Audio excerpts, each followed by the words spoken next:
Hello, Joe. This is Dan. Can't hear you. I bet you can now. That's better. How are you, Dan? Good evening, my friend. How you doing? I'm doing well. Thanks for joining us. No problem. 7 o'clock's not easy. Oh, you're at home. I see you. You probably got your, oh yeah. I had to come to the office for this because it's the best computer. Oh, yes, yeah. It's all good. Well, thank you for doing that. No problem. We'll typically what we'll do is we'll get away with announcements around a couple minutes after 7, and then usually a couple minutes after that, I'll cut you loose. I'll let you share. I'll allow you to share your screen, and then that way, if you have any visuals or PowerPoint or anything like that, you can put that up if you'd like. I don't have that, but you know what? I'd be happy to answer questions. So we'll see how it goes. Sounds good. Okay.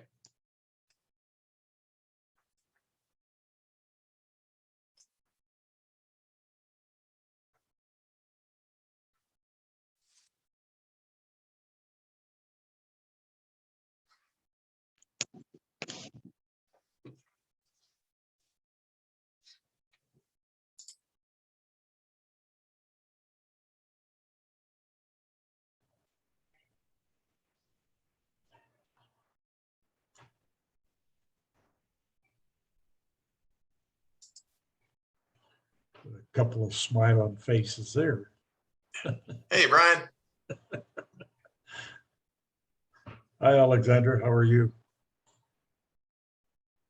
Alexander, you're muted, but I'm sure you said hi back. Hi, how are you? I'm still not used to this Zoom stuff. And it's been how many years? Yeah, it's been almost one full year just from active Claremont. Yeah, exactly. How was Texas? Oh, it was great. Excellent. It was really clean. Oh, nice. That's not to say, Claremont's not particularly clean. It is, but maybe if you go further in towards LA, right, not the most sanitary. What's the weather like this time of year there? It was fine. It was kind of like here, except maybe a little windier. Okay. Yeah, it was good. Sorry, I'm looking at another email.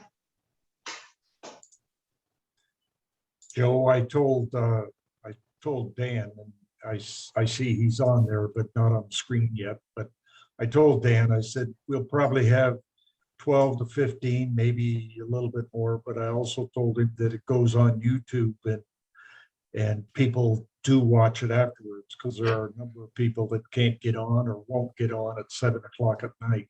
Yep. And I explained that to him, so he's aware of that. And excellent. We had our meeting up there today for the Okay. board at Leroy Haynes. Oh, good. So anyway, I assume you guys got with him and everything is ready to go. And I didn't know whether he had PowerPoint or whether he's just going to talk. Yeah, I think we're just going to kind of hear from him about a little bit about the programs they offer, and I think everything's going to be good. I did also speak to John today, or I sent John an email trying to make arrangements for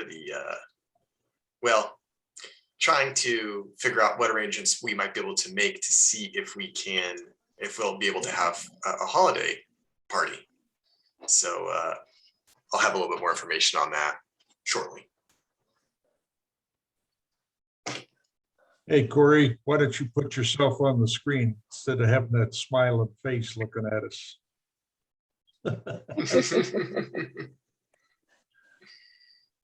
80 minutes. There you go. I had to be on here tonight. My neighbor is presenting. It'd be nice to have. That's true. He's one of our Claremont council. Would be nice to be able to see him on the screen. By the way, you saw I got the school zone fixed. Maybe that's a better picture of you anyway. Hey, well, we still have, we got another minute.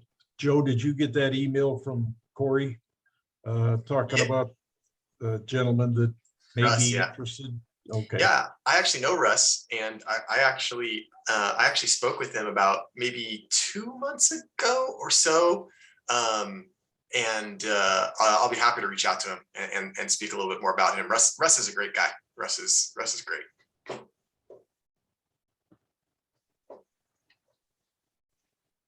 We're almost there. Almost there.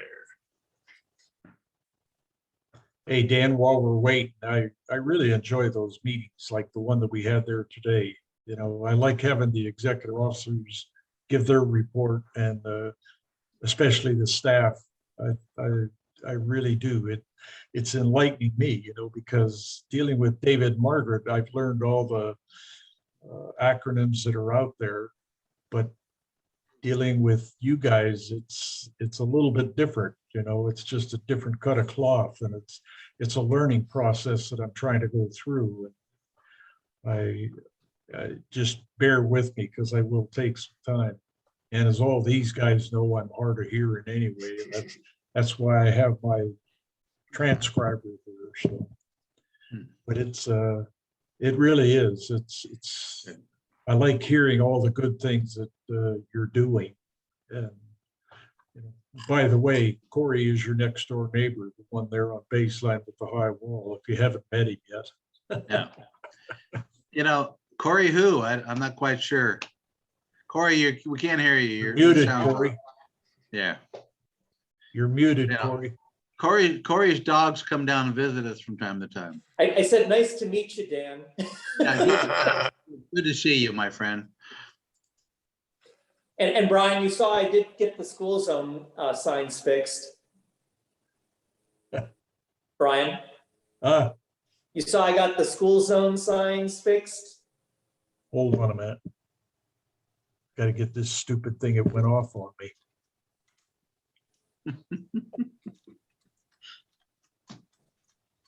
Okay, now say what you said.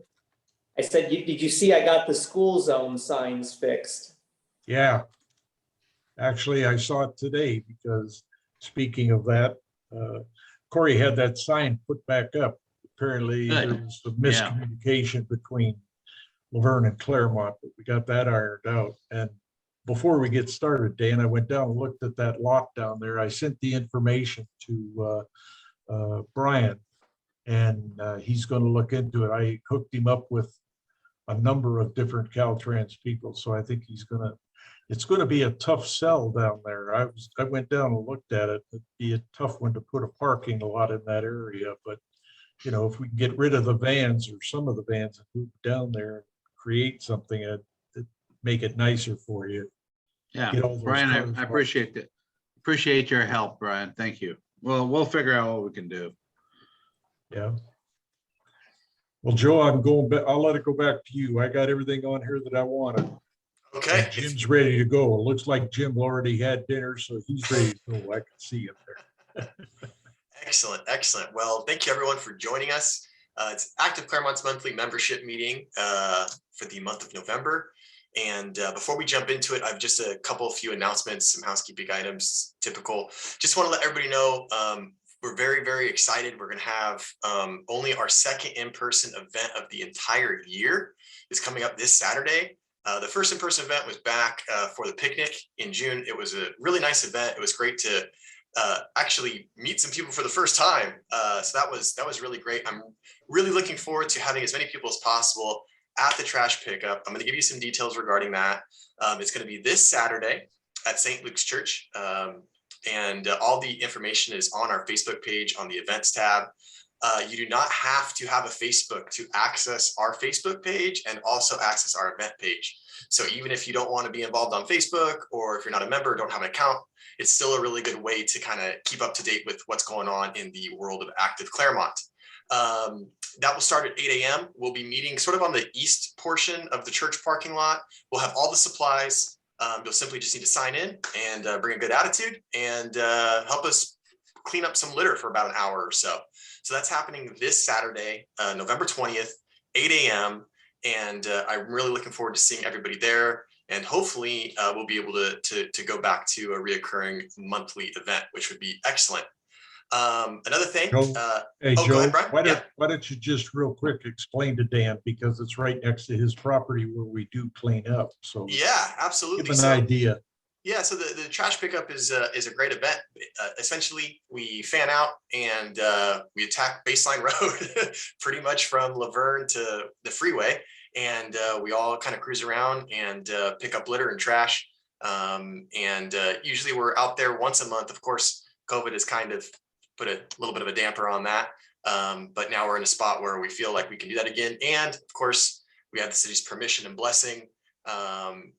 To be out there on Baseline. So it's something that, like I said, we typically try to do it once a month, and we're starting it back up again. And it's open to members and any friends they want to bring as well. Simply just have to sign in on the sign-in sheet that we'll have present. Like I said, we provide all the materials, and it's a great way to really kind of give back to the community. And Active Claremont is all about sort of volunteering and being active in the community. And this is a really, really great way, at least that we feel is kind of a easy way to make an impact. So that's a little bit about that. And again, that's open to members and anybody else that would like to join us. And again, like I was alluding to, if you kind of joined us before the meeting started, we were hanging out for a little bit, and the holiday party. So every December, Active Claremont has our holiday party. We're still not certain if it's going to happen. We're trying to make some arrangements. Obviously, you know, the COVID thing is a little tricky. Inside, outside, what will the weather be like? What will the temperature be like?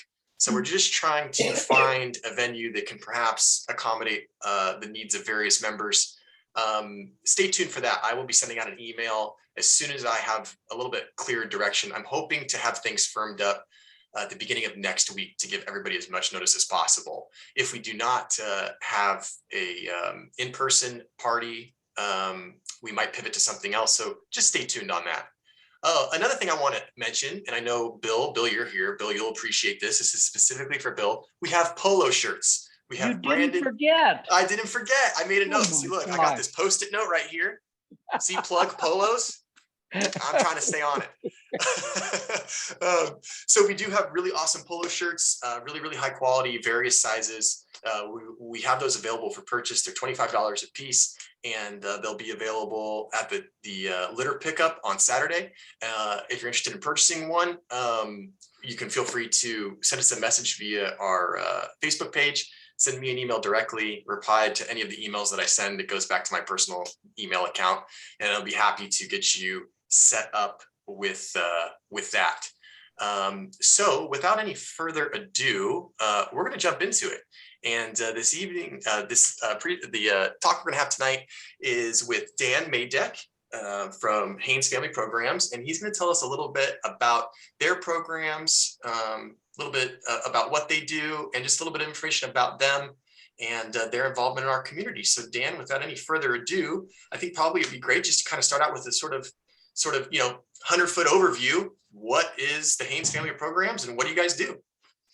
Thank you, Joe. And I start off by just appreciating the invite to Active Claremont, and thank you, Brian, for inviting me. Brian asked me to be civil and be in my best behavior, so I'm going to try. I will tell you that I'm really glad you're doing some street cleanup, because we dump our trash over by Corey's place all the time, and it's really important you guys take care of that. So thank you for that. Corey looked like he might have dropped off, which is probably a good thing. But anyway, so no, we've known Corey for years. But anyway, you know what? I love to share. I absolutely enjoy sharing what we're doing. We're doing many things beyond Haynes, and partnered with David and Margaret organization, which I'll share a little bit about with you, excuse me. The Haynes Family of Programs has evolved over the years. Many in the community have known it as Leroy Boys Home, Leroy Haynes Children Family Center, and now it became Haynes Family of Program. And the evolution of that process was really related to the fact that we do so much more than just foster care. We, for years, and continue to do a lot of foster care work with residential programming, but we expanded into the community, providing many mental health services, excuse me, and also a lot of education services, a lot of transitional services, and we're across the state. Actually, Haynes Family of Programs as an entity serves over 3,000 kids out of the area across the entire state regarding special education. We do have residential programs on site, of course, and continue to serve, but we only have 16 residents on site today. We're licensed for 72. The evolution of what's going on in the state of California has been pretty interesting. The childcare reform in the state is really focused on, of course, less residential programming, more community-based or family-based services, which is a good thing. But there's a lot of issues behind it all as to where are the kids going, where are they ending up. And in our programming, you know, we seem to have a much higher acute group of kids who need a lot more mental health services and support services. We're very careful about who we bring into the organization for safety of the staff, safety of the community, safety of the clients, of course, and all those things. So it's an interesting pressure going on in the state right now. So we have evolved into focusing on how we can better serve foster youth and families in the community. So to avoid them ended up in a residential program like ours. So how can we support them? And we have wraparound programs, but it was just a number of months ago, I think it was back in February formally, but even back in October before that, that we were able to work with David and Margaret organization to come together as two organizations. So well over 100 years of experience serving kids and families and youth in the community with David and Margaret, and we have 75 years. So we came together and said, well, how can we better serve our combined populations with bringing our programming together and experience and knowledge and so forth. And we did that. So today we've evolved into an organization that focuses on how we can provide the full continuum of care, meaning so many youth will come into a residential program, for example, and where do they transition to? So we focus on transitioning them to a foster family setting or a relative setting with supports, if that's what the next level is, then ultimately to a level of more independence, which could be transitional living program, which David and Margaret has a substantial footprint in that area. And then from that, independence. And that's really the goal with foster youth. You know, how do you give them the supports they need to become independent? Now, often the youth that come to us, like here at Haynes campus, which we call the North Campus now, we have a residential program, but the kids they're all boys. And the kids that come in here are really, they're older kids, so we don't have as much time with them as you would with the younger population. But the truth be told, if the younger population can end up in a foster family setting, a family setting with supports, it's much better than a residential setting. I mean, I don't think anybody could argue with that. But it doesn't mean that residential settings aren't good for some of the youth. And so we try to meet that need.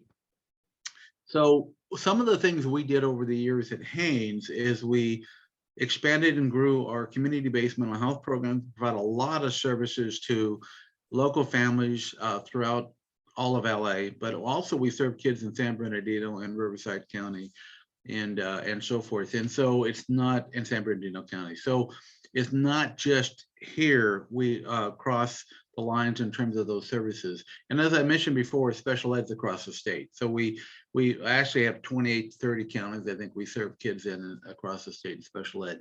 We operate a school for kids with autism. We operate a school for kids with emotional disturbance. And we also have a program that contracts with districts across the state. A few months ago, strategically, it made sense for us as an organization. We focused on how can we serve kids in the community. And again, as I mentioned, avoid them coming into a residential program, but a continuum of care. And David and Margaret organization, it was a chance for us because they were looking for an executive director, and it was an opportunity for us to come together with them. We talked to the board. Brian's on the board there, and he's now on the Haynes board, the combined board.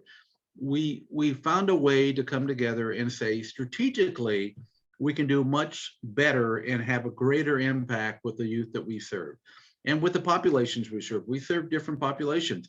All of our populations are at risk, but you know, foster youth, special ed, whatever. The point is that these are kids and families that really need a lot of support. So we're able to come together, and we, as an organization, combined organization, I think we employ about about 700 employees now. We have about 1,000 employees or contractors across the state that we utilize. So we have a pretty substantial presence in the community. We have a strong leadership team. We're very blessed with a very committed board of directors, and we're very excited about moving forward and what we can do. We have our challenges. I mean, from time to time, we have our challenges with the youth we serve.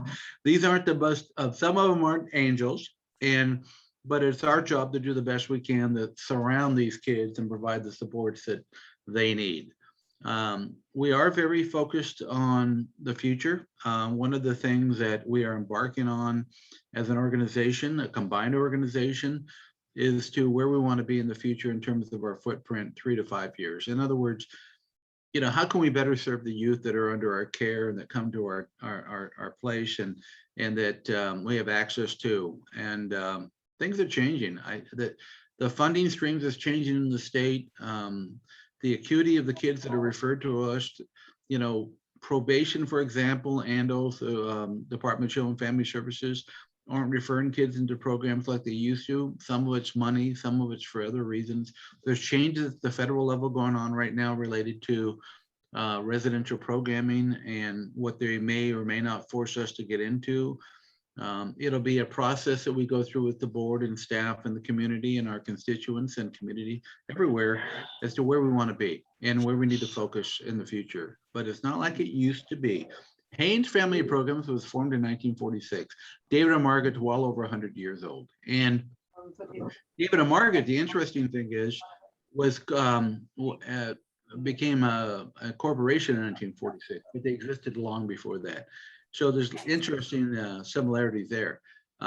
There's a lot of emphasis on serving families and youth, taking care of and supporting them along the way. But we formed a long time ago as an orphanage, evolved into a residential program, got into mental health, got into special education, then grew from there. At Haynes, for those of you that drive down Baseline, and I hear this often, where are all the cars coming from? We actually have a lot when we have an autism program for kids, and we have about 140 kids right now in our autism school. Most of them are on the spectrum, the low end of the spectrum. So they require some one-to-one aids to really guide them through the day. So that's why you see a lot of cars here and so forth. Over at the David and Margaret campus, we have a large residential program that we're serving at-risk kids there.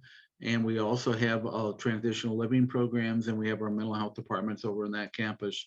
And we have a wonderful, wonderful store that serves the community, but it also provides a vocational training program for our youth, our youth and foster youth. And we also are including youth that are in our education programs.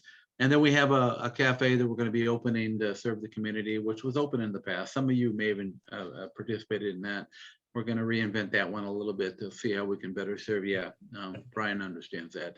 And then we have actually an apartment building that we partnered with on the property that it's an apartment building that we have access to 10 units for foster youth that transition out of the transitional living program into complete independence. They have to meet the guidelines of a Section 8 guideline and so forth, but it provides the next level of independence. So very committed as an organization to foster youth, try to reach that level of independence. It's a much more difficult job than it used to be. There's no question about that. We have kids run away at times, but we are very, very protective of the safety of our staff and our kids, and of course of the community. So sometimes we can control those things, sometimes we can't, but we have zero tolerance for a lot of things. So I share that with you because as community members and our neighbors in Claremont, and of course Corey's right next to our very close neighbor, we are very sensitive to all that. And things have just changed in our business. It's getting more challenging, without a doubt, as an organization, as a service provider. The good news is our staff and our board, our volunteers are very, very committed to making sure that we adequately serve the youth that under our care, whatever their needs are. So we've been very blessed to that end. So be happy to answer questions about anything. There's a lot going on here. I can only tell you, it's the end of the year. We just had our Thanksgiving celebrations at all campuses. So the difficult job I have to fill is going to a lot of parties, as you might imagine. Really, seriously, there's a lot going on. And At the end of the year, you know, we light up baseline. For those of you that have been around a while, it happened a few years ago. I came on camp when I've been here for 15 years, but I made a decision. I go, you know, a lot of these kids have never, ever seen Christmas lights.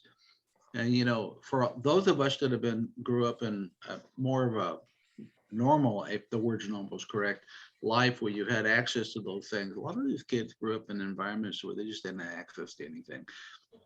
So we started the Christmas light thing. We continued to do that. And maybe it's more for me than them, but at the end of the day, I thoroughly enjoyed giving them the access to that. And we do light up both campuses now, both David and Margaret and Haynes. So that's something we try to do. And so if you come down baseline, you see a lot of that going on. What else can I tell you? Ask questions. I'd be happy to answer anything. Sure. Looks like a question came through from chat from Alexandra. I've got a couple of questions I'm going to ask, and this kind of reminder, if anybody has questions at any time, just go ahead and put them into the chat. I'm happy to read them out loud. If anybody would like to, I believe you can raise your hand. If you raise your hand, I'll give you the mic for a second. So either way, whatever anybody wants to do, let me know. We have a question from Alexandra. Just out of curiosity, will both campuses be required to vaccinate the youth or staff if there was a mandate? And this is a really good question. I think this is probably kind of springboards into what you were saying about how things are changing and becoming more difficult. And that was one of my questions too, is first off, what's changing, what's becoming more difficult? And second off, obviously, you know, how's the COVID thing? How has that affected what you guys do? Yeah, thanks, Joe. And I see the question. Good question. Interesting, but a lot going on there. So what's changing? In the state of California, the first Family Preservation Act was approved in 2018. California is required to implement by the end of this calendar year. And what the act requires is that those residential programs in the state, like ours, we have 72 beds licensed. If you have over 16, you're required to become an IMD. And an IMD is designated as the Institute for Mental Disease. So it's a different change from group home and everything else. The impact, it's not about the designation. It's more about, you lose access to mental health services for kids. What they do, they take out the medical element and they say that the kids in your care don't have access to medical, which is mind-blowing. Because if they understand the populations we serve, they need mental health services big time. So there's a lot going on in that regard. Our organization, our position, and I think it's the position organization-wide at all levels, is that we cannot effectively serve youth if we can't provide mental health services. These are not kids that have come from, they just, like the old days, it's not the orphanage kids. These aren't the kids that are given to you because parents got divorced. That's how it started years ago. These are kids that come to you because they have serious emotional and maybe behavior and a combination of issues. And they need a high level of supports. So that's a big change going on right now in terms of our organization. One of the things we will explore through strategic planning is maybe creating a residential program for the autistic population in education. There's a huge demand for that. We've considered maybe insurance placements. We contract with insurance companies to provide services. As an organization, we're exploring many avenues, but I have no specific answers for that yet because there's a lot to consider along the line. The question asked about the COVID thing and the vaccine is, just to give you some background. From March 2020, we've been open every day, every day. We have special ed schools, we have mental health services, we have residential. Residential doesn't go away. These are the kids' home. So our staff have to be here. And in special education, we did the distance learning with the special education, which was an interesting product. Sure. And we also tried to provide mental health services, whether it's through Zoom or in person, if it was allowed. Nothing stopped with us. So while many did stay home, we didn't. In fact, I did require staff be here every day. Those staff that, because we serve kids, we serve families, it's not something that you can go and not be here. There were a few that could though. So those that could, of course, I supported the fact that they could work from home. We have the technology now to do many of those things. When it comes to vaccination, so things have evolved over time. And by the way, we have a lot of mandates. We have so many oversight agencies here. that, for example, when it comes to the issues related to the foster care youth in our residential program, very specific mandates as to how you handle certain issues. We have very strict protocols relating to in education and foster care related to if COVID shows up, what do we do? How do we isolate? How do we follow a certain protocol? It's there are a lot of things going on with staff. Of course, that's common. The vaccine thing is an interesting thing because it's a lot of varied opinions about the vaccine and the implications of it. We will follow what the legal mandates are. We will not follow what a political mandate is. And I'm not being political when I say that. I will tell you that in an organization, we have to be very cautious. Liability falls on us. We run a pretty good sized company. So the truth is, if we mandate things that we legally have to defend, we have to defend them. And at the same time, we want everybody to be safe. But there's no legal mandates that every kid in our foster care program has to be vaccinated. In fact, during COVID, they were sending us kids that had COVID. We had issues with that because all of a sudden we have to deal with our staff. How do you keep staff? How do you protect your staff? This was early on. So, you know, we learned a lot more over time today. Today, there's not any COVID across campus. Knock on wood. We're very blessed with that. We have a lot of kids coming back on the school programs. We have the mask policy. We require testing every week if you don't produce a vaccination card. We don't require you to be vaccinated. There's no legal mandates to do that.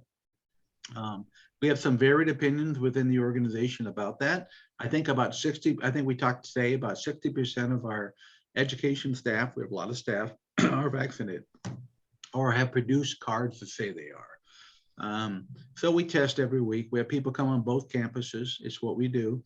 There, on the David and Margaret campus, we have a federal contract, a grant contract, but we have not received a mandate. There's a lot of talk in Washington about things. We've received no mandates to say they have to be vaccinated. But if we are told to, we have to do what we have to do. It's not like we have that option.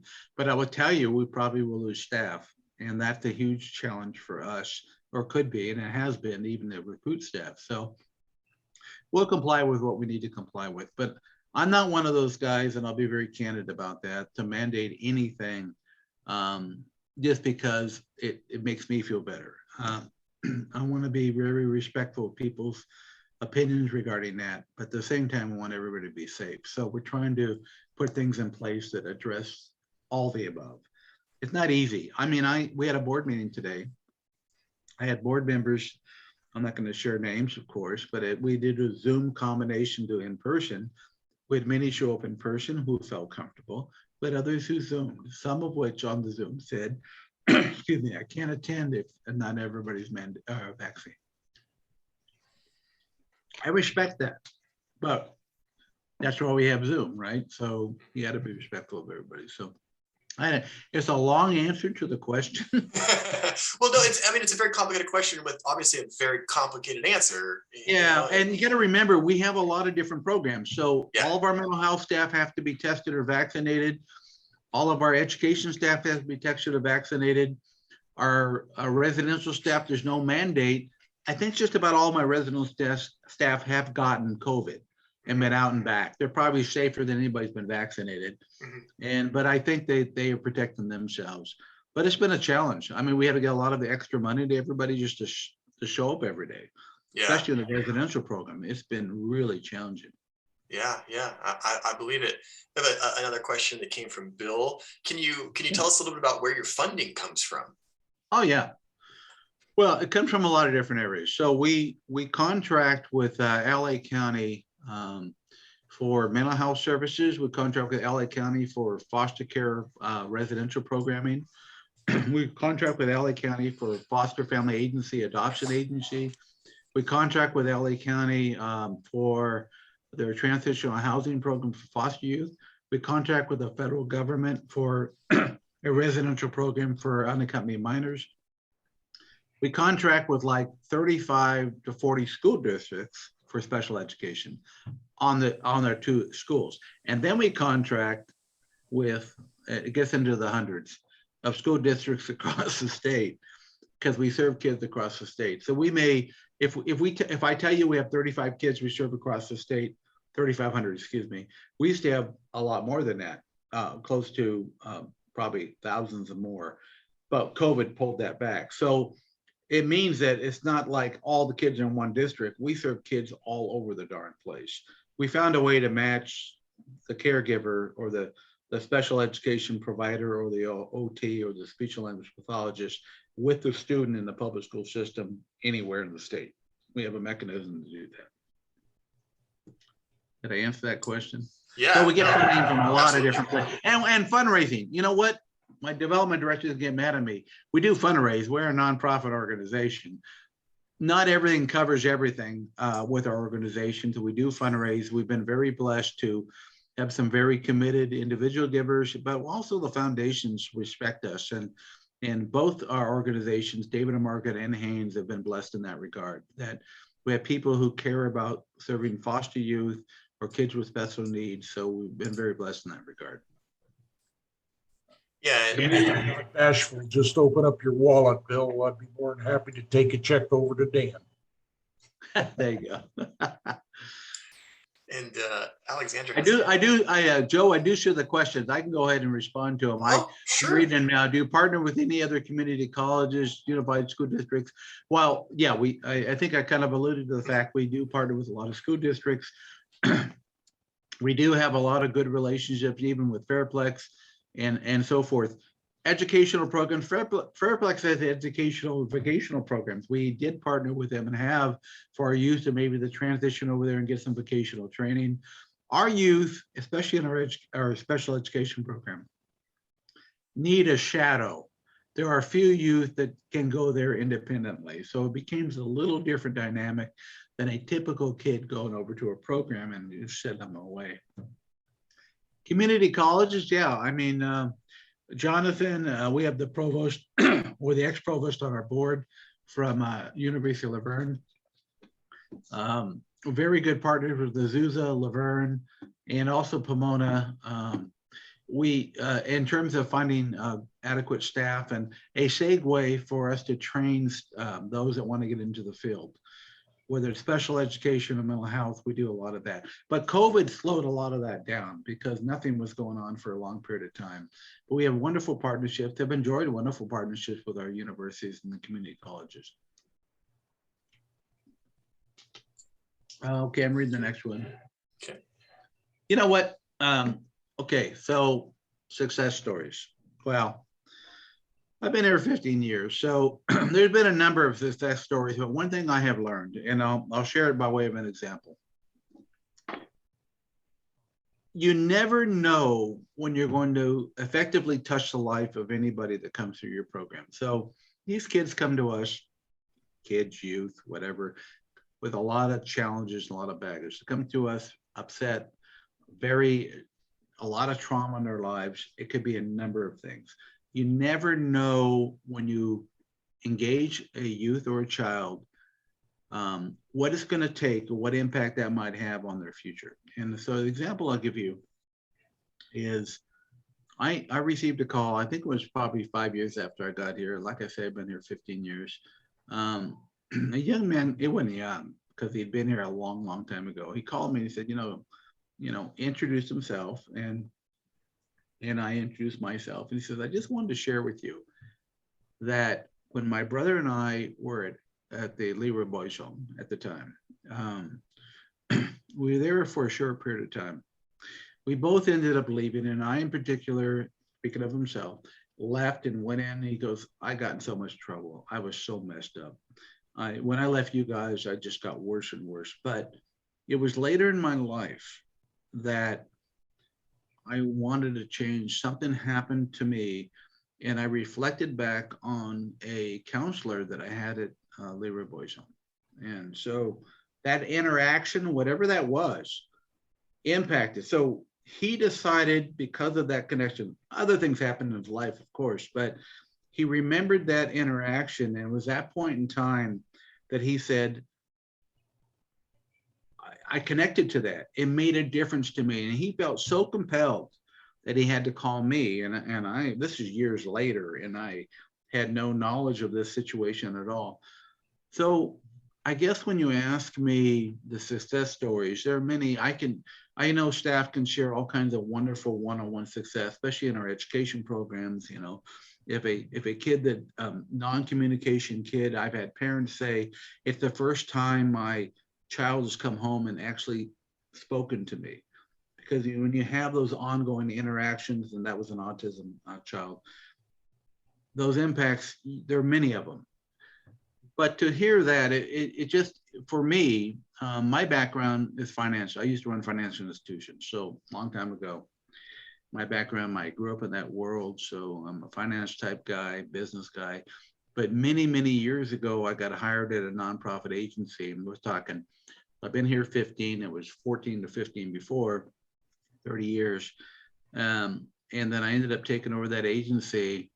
But my background was finance. I have a child with learning disabilities, so I was able to learn some of the other side of it from a parent standpoint, but also be in an agency where I could help families and parents. And it makes you understand and appreciate the impact you can have. And I get caught up often in just doing my job and trying to run the company, strategic issues, and dealing with, where's the next buck coming from, and what new programs can we grow to and provide for the community and services, how do we do with all these issues. But, I often do reflect on what keeps me going in this business, because I could have changed.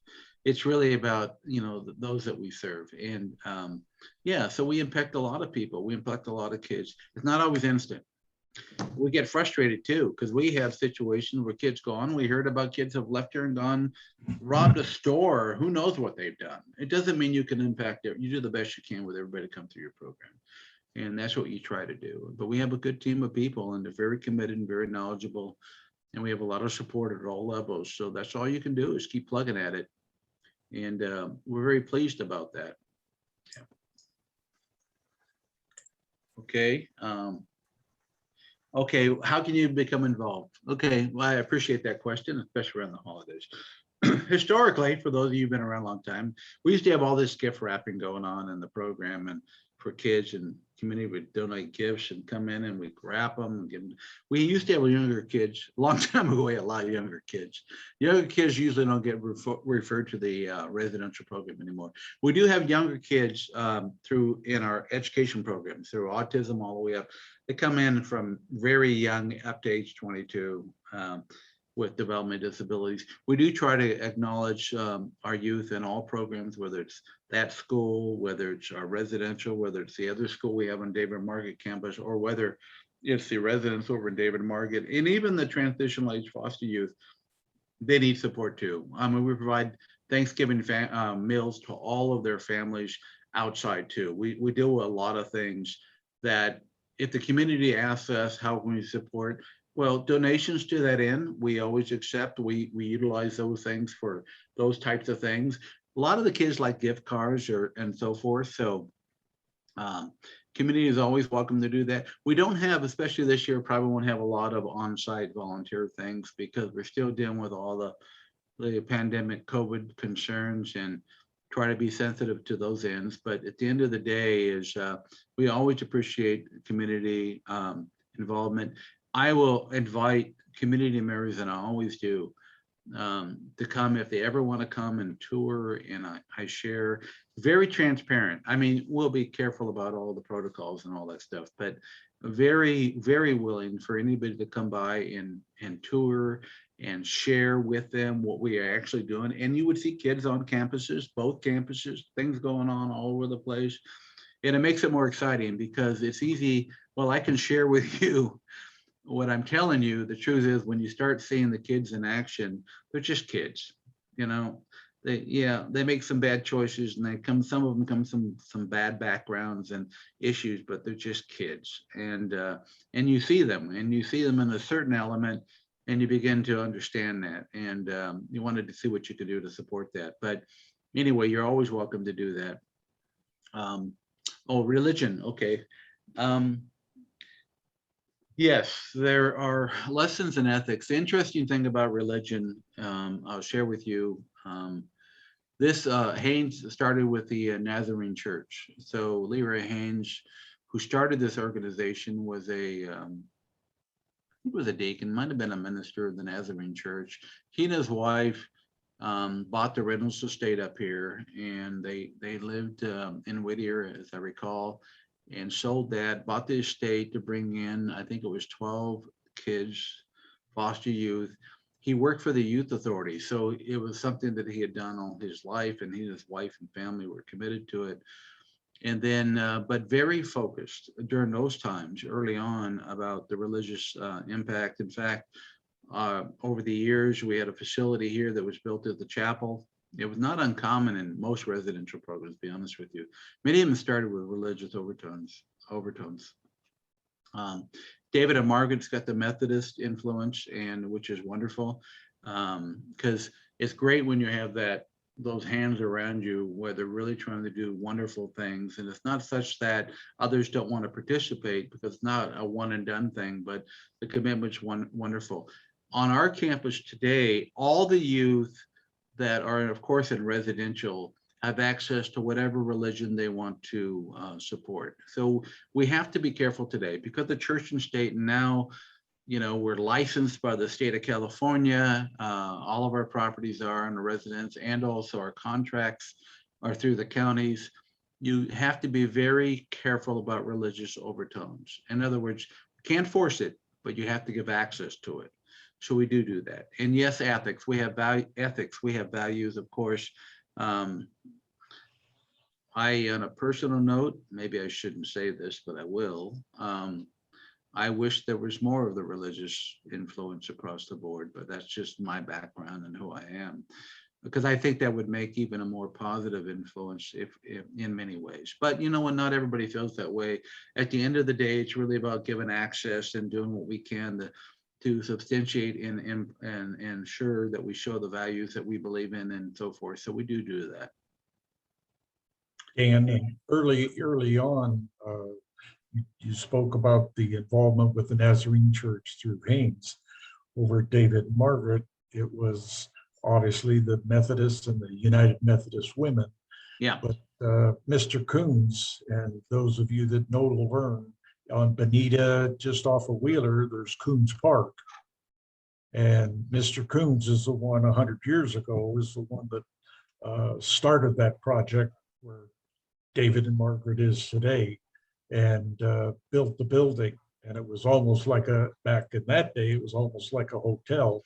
And then from that came the big white building, which is now the Bud Whitney building. And you look at it, and it goes back into the 30s and 40s. But before that, it was a very large wooden structure. It almost looked like one of the Lordsburg homes. And but that was definitely, as Dan said, that was an orphanage. And but just a little, I know more of the history about David and Margaret than I know about Leroy Haynes. And but it's both sites. I'm just excited to be a part of both sites now, because I'm getting a lot of knowledge, I guess you'd say, from both sites and the way they're run. And like Dan said, religion is there, but it's very quiet, and it can only be utilized if you want to use it. And it makes it a little difficult. Some of the, like Dan said, some of the kids really need it. And yeah, I think it probably would be better, but that you can't do. So yeah, nowadays it's an area that you got to be sensitive to. And just along that line, just to echo what Brian said, the David and Margaret campus, that property was donated by the Methodist Church, United Methodist Women, and there's a covenant on that property, meaning that while the David and Margaret organization entity owns the property, the covenant states that that property must forever be used to serve children, families, women, and so forth. So it can never be sold or moved into a residential apartment buildings or homes. It will forever be used for that purpose.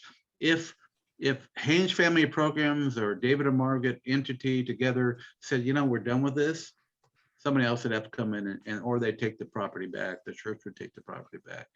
And I mention that because that's an important thing. It is not a situation. It's really about how we can better serve children, youth, and families. And that's the focus along the way. Haynes Family of Programs did not have a covenant like that. Both organizations have zero debt. We're blessed in that regard. It doesn't mean we don't need help along the way at times. And we have used lines of credit. You know, we're like any other business. We have receivables and so forth from districts and county and so forth. But we're able to really, as a combined organization, I think it's 9.5% of our overhead, of our income goes to overhead, which is pretty low for a nonprofit. A lot of them are 15 or 16%. We were able to run 9.5%, but I run things thin to some degree, but I also utilize a really strong team. So it seems to work for us. At least it has historically. And David and Margaret, when we came together as organizations, they were running real thin. They had gone through a lot as an organization, and they were running very thin. So we were able to come together and really combine them and utilize the extreme talent that their staff had, because they've been around a long time and our staff had. So we're still in the process of bringing the entities together, from the standpoint of cultures and things of that nature. We do believe that when we go through our new strategic planning process together as a combined organization, it'll address a lot of maybe anything that exists that might be viewed as a separation, because we'll come together in a common thought, a common focus, common future. So I'm excited about that. We'll be doing that in the next the first 6 months of the new year. So we're actually excited about that process. Dan, it's not as one of the questions, but you hit on it a little bit. Could you tell them that was sort of heart-wrenching for me this morning to listen to it, but when they started talking about the Thanksgiving dinner that was prepared for both sites, let the group, I want you to tell them what was said this morning at the meeting. Yeah. So it's interesting. So we had Thanksgiving and meals provided, excuse me, on the Haynes campus for the foster youth. And it's interesting because we prepare meals. We try to, all the cottage managers along with the youth, prepare some food inside where they all sit down together. They're able to give, this wasn't shared today, but part of the process is they share what they're thankful for. If you've ever been in a situation like that, when you sit in a cottage and listen to these youth share, it brings tears to your eyes, be honest with you. So they have an environment where they have a nice meal. All the barriers are down. There's no fighting going on. There's nothing like that. It's simply a time where you actually see them as where they really need to be. And they're very thankful to be even in a residential program with shelter and food in an environment. But then they rebel later the next day. But the point is that very thankful. And then we had on the David and Margaret campus, this was huge. We had, I think we served almost 50 youth in the cafeteria. Now, during COVID, a lot of them had to eat in the cottages. We brought them to the cafeteria. They dressed up. It was like a big celebration. I mean, they were so excited. And we have kids young on to teenagers. And they came into the cafeteria. They had dancing, they had music. It was like something, and they looked at some of the food, because some of these youth had never seen dressing before or things of that food. And they go, what is this? And then they're all just, it was just a wonderful, wonderful situation. And in fact, you know, they closed the doors with some of the service staff left at 7:30, but the kids were going on, they're dancing, having a great time. I share that with you because we take so many things for granted in our lives. And I do that a lot. I have kids, I have family, and you enjoy things, but there's so many kids out there coming from different, whether it's this country or another country. The point is, for at-risk youth, they just don't have things like that. And they come from terrible situations. And these are kids that just are really in need. So it's a blessing for us to be able to serve them. Actually, I really appreciate the opportunity just to share with people, because we love what we do and there's a lot going on. So anyway. What else, Brian? I want to share one thing with you. You were talking about the store. I want to invite everybody that's on the screen and those that watch it later on YouTube, please go down, take a look at the store. As Dan said, we're going to have the cafe is going to be open again pretty soon. But go to the store. I personally go down there, you know, because I like the stuff that's in there. It's like going into Staters or Wands, but on a different level. And it's not only about the discount of the food. It's the young men and women that are working in the store now and learning a trade. And I think that is a blessing in itself. But God, when you go through there and you can buy mac and cheese for 30, 40 cents, you know, come on, that's hard to pass up. But they had huge pork roasts. And if you bought them, because they came from our own markets around the place, but they had these huge roasts and they were $6 a piece. In the store, you'd have paid $13, $14 for them. But it is what it is. And it's the idea, as Dan said, it's these young men and women that are getting an opportunity Yes. as a intern, if you will, to pick that trade up, whether they're going to be in the cafe. When it was open, we had them as cashiers. They were working as hostess and hostess on the tables. I mean, it was really great. And I'm hoping- and just to echo a little bit what Brian said, and then I'll get into the next question about health and gyms and so forth. The cafe is going to, the intent of the cafe is to have students be involved with the budgeting, the finance, setting it up. Of course, we'll have some strong oversight as to what the product's going to be, how it's packaged, how it's presented, but we really want the foster youth and also some of our special needs kids to work with the community and providing those services. I think Cappuccino, I think certain teas, we're right next to Damien High School. We have a lot of businesses over by David and Margaret. We have the university close by. We think there's a lot of opportunity to provide a good service to the community at the same time for these youth to provide some good services. There was a question asked about gyms. Yeah, so we're very fortunate on both campuses. So at the Haynes campus, we have a full gym. We have a pool. We have recreation. We have a field they can play soccer, the kids, and they get those activities. At David and Margaret, we have a pool. We have a huge field. We have actually 2 huge fields, and we have a lot of opportunities for activities there too. So those aren't the issues. Haynes is 21 acres. We operate on about 11. The rest of it's mountain. Kids do try to climb up and down the mountain from time to time when we try to get away. They don't go too far. And there's a lot of bears up there, so they end up coming back down. At the David and Margaret campuses, I think it's between 16 or 17 acres. It's all level. So there's a lot of opportunity for kids to be very active all the time, and it's encouraged.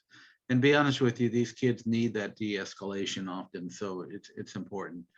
In terms of health and diet, one of the things we did here at Haynes, it's been about 2 years now. We actually we used to contract with a place called Huntington Culinary, which is a very health-oriented, focused entity. The contracts of many residential programs across the state. We've known them for a long time. Brian Tungate, which is the senior vice president for the company and partner, I hired him. I hired him as my director of operations. We brought all the food services in-house. We maintained a healthy alternative living style. We adhere to all the government standards related to healthy eating. We do apply for some funding to that end, but at the end of the day, yeah, we're very focused on, we started an herb garden. We have an herb garden on both campuses. We we haven't yet, planned on implementing that training regarding healthy eating and kind of educating kids if they want that opportunity on some of these things regarding growing food and things of that nature. So yeah, it's on our minds. We have my vice president of education, Amy, got a background in education to that end, in addition to my director of operations that came from the food services field. So it is something on our minds. Healthy lifestyle is extremely important, and you're absolutely right. A lot of these kids come to us, especially many in the autism program, but you know, you have to deal with parents and that to that end. But we do promote some of the healthy alternative lifestyles, because it does make a difference. It really does.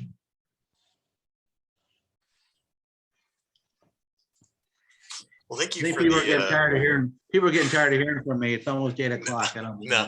no, we really appreciate all the information that you have to provide. You Sure.